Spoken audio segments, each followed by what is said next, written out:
ஓம் சக்தி. தெய்வம் இல்லை என்றால் பிறப்பு வளர்ப்பு இறப்பு உண்டு. அழிவிலிருந்து காப்பாற்றுவது ஆன்மீகம்தான். தெய்வம் இல்லை என்றால் வளர்ச்சி இல்லை, இயற்கை இல்லை, உலகம் இல்லை. சோதனை வரும், வேதனை வரும், அதிலிருந்து மீண்டு வருவதுதான் பக்குவம். மரம் வளர்ந்து காய் காய்க்கும் போதுதான் அதன் அருமை தெரிகிறது. அந்த பலனை மரம் அனுபவிப்பதில்லை, மற்றவர்கள்தான் அனுபவிக்கிறார்கள். அதுபோல ஆன்மீகம் என்னும் மரத்தை அடிகளார் பாடுபட்டு வளர்த்தாலும் பழம் என்ற பலனை நீங்கள் அனுபவிக்கிறீர்கள்.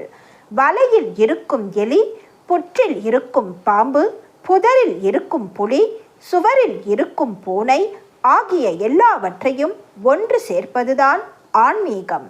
பாகு எடுப்பதற்கும், காஃபி போடுவதற்கும், குழம்பு வைப்பதற்கும், சிகை அலங்காரம் செய்து கொள்வதற்கும் மற்றும் எல்லாவற்றிற்கும் பக்குவம் தேவைப்படுகிறது. அதுபோல ஆன்மீகத்திற்கும் பக்குவம் முக்கியம். மனித பிறவி, மனிதனாக பிறப்பது அரிது என்பார்கள். ஆனால் இந்த காலத்தில் மனிதனாக பிறப்பதே பாவமாகும். மனிதருக்கு ஆன்ம அமைதி தேவை. ஆன்மீகத்தில் அழுக்கை அகற்றினால்தான் அழகு கிடைக்கும். நீர்த்தேக்கத்தின் மடையை முழுவதுமாக திறந்துவிட்டால் அதன் வேகத்தை கட்டுப்படுத்த இயலாது. அதனால் தேக்கத்திற்கும் மடைக்கும் ஆபத்து. அதுபோல ஆன்மீகத்தை முழுவதுமாக புகுத்தினால் உங்களால் புரிந்து கொள்ள இயலாது. ஆகவே உங்களிடம் ஆன்மீகத்தை படிப்படியாக பக்குவப்படுத்தி வளர்க்கிறேன். அன்பு இல்லாவிட்டால், அன்பு என்ற ஒன்று இல்லாவிட்டால் சாவும் சோகமும் தான் மிஞ்சும். அன்னையின் அருள்வாக்கு. கடல் அலையும் விஞ்ஞான வசதிகளும். கடல் அலை பார்ப்பதற்கு அழகாக இருக்கிறது. அதுவே புயலாக மாறி கரையேறினால் அழிவுதான் உண்டாகும். அதுபோல விஞ்ஞான வசதிகளாலும் கம்ப்யூட்டர்களாலும் தீங்குதான் கிடைக்கும். எதுவும் நிலையானது அல்ல. பல சுரங்களை சேர்த்து இசை அமைப்பது போல பல வகையான குணம் உள்ளவர்களை வைத்து ஆன்மீகம் என்ற இனிய இசையை இங்கே இசைத்து வருகிறேன். மனிதன் பேசுகிற பேச்சு காற்றலைகளுக்கு ஏற்றவாறு போய் சேர வேண்டிய தூரத்திற்கேற்ப எதிரொலிக்கிறது. அதுபோல மனிதனுடைய எண்ணங்களும் செயல்களும் அவனுடைய ஆன்மாவிற்கு ஏற்றாற் போல பிரதிபலிக்கின்றன. ஒருவன் மருத்துவனாகவும், ஒருவன் நல்லவனாகவும், ஒருவன் கள்ளனாகவும், ஒருவன் கொலைக்காரனாகவும், ஒருவன் பாசம் மிக்கவனாகவும், இப்படி எல்லா துறைகளிலும் ஆன்மா அலைமோதுகிறது. தன் குறைகளை மறைத்து கொண்டு மற்றவர்களின் குறைகளையே பேசுவதில் பயனில்லை. அத்தகைய பேச்சினால் ஒருவன் முன்னேற முடியாது. ஓட்டை கப்பலில் செல்பவன் கரையேற முடியாது. பிறர் குறைகளையே பேசி திரிபவன் ஆன்மீகத்தில் கரையேற முடியாது. ஆன்மீக ஈடுபாட்டால் தப்பி வருகிறீர்கள். அழுக்கு சேர சேர ஓரிடத்தில் புழுக்கள் வளர்வது போல உள்ளத்தில் அழுக்கு சேர சேர தீய எண்ணங்கள் வளர்கின்றன. ஆன்மீக துறையில் ஈடுபட்டு வருவதால் ஏதோ தப்பி வருகிறீர்கள். காலம் பொன் போன்றது என்கிறோம். அருளும் பொன் போன்றதுதான். எல்லா ஆன்மாவும் என்னுள் அடக்கம். ஆணவம் இருந்தால் ஆசை இருக்கும், ஆசை இருந்தால் அழிவும் இருக்கும். ஆன்மா என்ற ஒன்றின் மூலம் விதை, வேர், கிளை என்னும் இவற்றின் மூலம் தாவர இனம் வளர்ச்சி அடைகிறது. ஆனால் மனிதன் ஆன்மா என்ற ஒன்றின் மூலம்தான் வளர்ச்சி அடைய முடியும். புலம்பல்களுக்கு வழி கொடுக்காமல் புலன்களுக்கு வழி கொடுத்தால் வளர்ச்சி உண்டு. அடுத்தவர்களின் குறைகளையே நினைத்து பார்த்து கொண்டிருக்காமல் உன் மனத்தை ஒருநிலைப்படுத்த பழக வேண்டும். எனக்கு அபிடேகம், ஆராதனை, அலங்காரம், மண்டபம், சலவை கற்கள் இவை அனைத்துமே தேவையா என்று பலரும் நினைக்கலாம். இவையெல்லாம் எனக்காக அல்ல, பலருடைய பிழைப்பிற்காகவே இவற்றை செய்யச் சொல்கிறேன். இதன் மூலம் அதிக லாபத்தை அடைய நினைப்பவர்கள் பாவ மூட்டையையே சேர்த்து கொள்கிறார்கள்.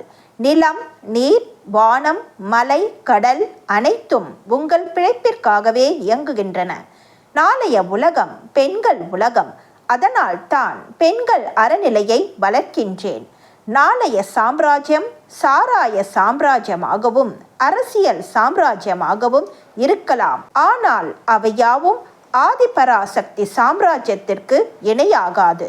நாளைய உலகம் பக்தர்கள் உலகம், நாளைய உலகம் ஆதிபராசக்தி உலகம், நாளைய உலகம் ஆன்மீக உலகம், நாளைய உலகம் ஆதிபராசக்தி உலகம், நாளைய உலகம் ஆன்மீக உலகம், நாளைய உலகம் சக்தி உலகம், ஆன்மீக உலகம். வாழ்க்கையில் எல்லாம் உண்டு.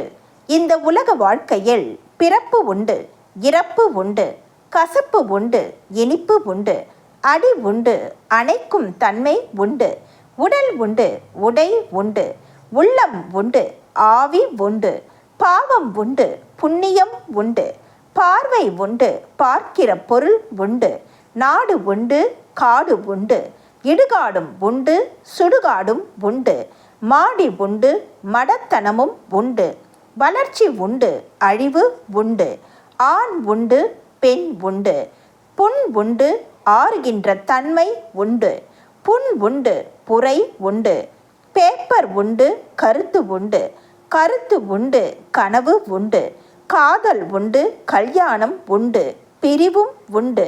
வாழ்க்கையில் வழுக்கி விடாமல் பார்த்து கொள்ள வேண்டும். எந்த பொருளிலும் இன்பம் உண்டு, வெறுப்பும் உண்டு. வாழ்க்கையில் என்ன கண்டோம் என்று நினைக்கலாம். அதை பயன்படுத்திக் கொள்வது உன் திறமையை பொறுத்தது. காட்டிலும் குகைகளிலும் மனிதன் வாழ்ந்த போது கூட இறப்பு விகிதம் குறைவாகவே இருந்தது. ஆனால் பாதுகாப்பு வசதிகள் பெருகியுள்ள இக்காலத்தில் இறப்பு விகிதம் அதிகமாக உள்ளது. எவன் பேச்சும் இங்கு எடுபடாது. நாட்டின் செழிப்பிற்காக நான் வகுக்கும் திட்டங்களை புரிந்து கொள்ள வேண்டும்.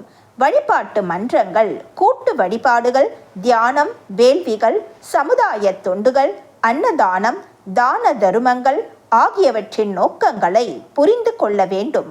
ஆலயத்திற்கு வருவது சுயநலம் கருதியா அல்லது பக்தியினாலா? செவ்வாடை அணிந்து வந்து இங்கே தலைவர் பதவி கிடைக்காவிடில் ஒதுங்கி விடுகிறான். கடல் அலையினால் ஒதுங்குகிற நுரைக்கு காற்றினால் அழிவு உண்டு. ஆனால் கடலுக்கு எந்த அழிவும் கிடையாது. குடும்ப பாரத்தை பாதியாக குறைத்து பக்தியை வளர்க்கிறேன். அந்த பக்தி வேஷமாக மாறக்கூடாது. பக்தி வேஷமாக மாறினால் வேஷம் விஷமாக மாறிவிடும். கால வெள்ளம் காலனாக மாறிவிடும். எதற்காக விழா? தர்மம் மறைந்து அதர்மம் தலை தூக்கிவிட்டது. என்னிடம் வருகிற நீ என்ன நினைக்க வேண்டும் தெரியுமா? அம்மா, உன்னை நான் மறந்து விட்டதால் என்னையும் நீ மறந்து விட்டாய் என்றுதான் நினைக்க வேண்டும். அவ்வாறு நீங்கள் நினைக்க வேண்டும் என்பதற்காகவே விழாக்கள். குடும்ப பொறுப்பும் தனது ஆன்ம முன்னேற்றமும். மகனே, ஆதி காலத்தில் மனிதன் எப்பசியுமின்றி எண்ணிலேயே தன் மனத்தை லயிக்க வைத்து கொண்டு இயற்கையோடு ஒன்றி வாழ்ந்து வந்தான். ஆனால் இன்றைய நிலை அப்படி இல்லை மகனே. தன்னையும் தன் குடும்பத்தாரையும் காப்பாற்றுவதற்காக பொருள் தேவைப்படுகிறது. அப்பொருளுக்காக அலுவலாற்றுவது, வியாபாரம் செய்வது, இன்ன பிறதான் தனது முக்கிய கடமையாகிறது என்று ஒவ்வொருவனும் நினைத்து கொண்டிருக்கிறானே. தன்னையும் தனது சுற்றத்தாரையும் பொருளையும் தேடிக்கொண்டு காப்பாற்றுவதற்காக வேண்டி அவனுக்கு பிறவியை நான் தரவில்லை. மகனே, தன்னை உணர தன் வினையை அனுபவித்து கழிக்க, மேலும் வினையை கூட்டிக் கொள்ளாமல் இருப்பதற்காக மனித குலத்திற்கு இப்புவியில் நான் கொடுத்த பொன்னான வாய்ப்படா மனித பிறவி. அதிலும் இந்நேரம் நானே நேரில் வந்திருக்கிறேனே. அதனை உணர்ந்து அதன்படி நடக்க வேண்டியதுதானே அவனவன் கடமை. மகனே, உனது வினையை கழிப்பது என்பது எளிதான செயல் என்றா நினைத்து கொண்டாய்? அது அவ்வளவு சுலபமல்லடா. ஒருவன் வினையை கழித்து கொள்ளுகிற மார்க்கத்தை என் அருளால் தெரிந்து கொண்ட பின் அவன் அறியாமல் என் அருகே வர ஆரம்பிக்கிறான். எனவே நான் விளையாட்டிற்காக சோதனை தருவது போல பாவனை செய்தால் உடனே மனம் சோர்ந்து வினையை கழிக்கிற வேலையை விட்டுவிட்டு உலகியல் கடமைகளை செய்ய ஓடிவிடுகின்றான். ஆனால் என் ருசி கண்டவன் என்னை விட்டு நீங்க முடியுமா? மறுபடியும் தன் அகக்கடமையாற்ற வந்து விடுகிறான். இதனிடையில் நான் அவனுக்கு கொடுப்பது ஓய்வு என்பதை புரிந்து கொள் மகனே. மகனே, இதனுடைய தாத்பரியம் போக போகத்தான் விளங்கும். அன்னையின் அருள்வாக்கு. என்னுடைய அருள்வாக்கு என்ற பாத்திரத்தை பயன்படுத்தி எதிர்கால வாழ்வினை அமைத்து கொள்ள வேண்டும். எல்லோருக்கும் பகிர்ந்தளிக்க வேண்டும். அன்னையின் அருள்வாக்கு. Please share and subscribe. ஓம் சக்தி.